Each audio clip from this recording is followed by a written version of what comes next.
Depuis la rentrée, la nouvelle salle d'escalade du Solcy à Metz a ouvert ses portes aux étudiants de l'Université de Lorraine. C'est un projet de grande ampleur pour le SUAPS.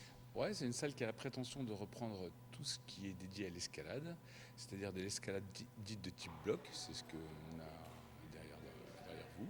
L'escalade dite de difficulté, donc sur corde, et puis l'escalade de vitesse. Voilà les trois composantes de l'escalade dans les activités olympiques. La conjoncture du Covid-19 a favorisé la réalisation de ce projet, car le budget du SUAPS n'a presque pas été dépensé durant cette période.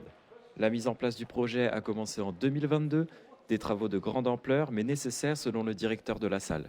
Des problèmes dans l'ancienne salle, il y en avait. C'était une salle qui avait été construite, on va dire, sur un plan quadriennal, c'est-à-dire qu'elle était amenée à se développer, il devait y avoir des extensions qui étaient prévues tous les 4 ans.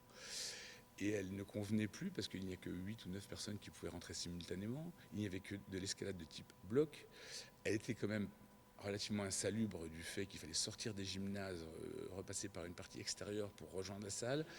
C'était le choix de la raison, on va dire, de repartir sur quelque chose de cet acabit. On peut même se dire que l'escalade à Metz, elle ne se développait pas forcément aussi bien qu'elle aurait pu se développer à cause d'un problème d'installation, à mes yeux.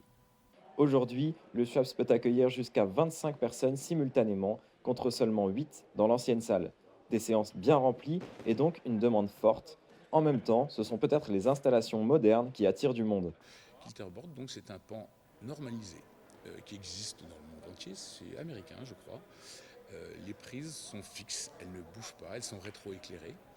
Et par le biais d'une application, donc, on peut ou créer des voies ou essayer les voies qui ont été construites par d'autres pratiquants. Une nouvelle salle qui sert également pour les cours des étudiants STAPS et le projet de la louer à des clubs privés du coin est également en discussion. En attendant, ce sont les étudiants qui en profitent, ainsi que Franck qui s'épanouit dans son nouvel espace de travail. Et d'ailleurs, le verre, une fois qu'on est parti, on peut mettre les mains dessus aussi.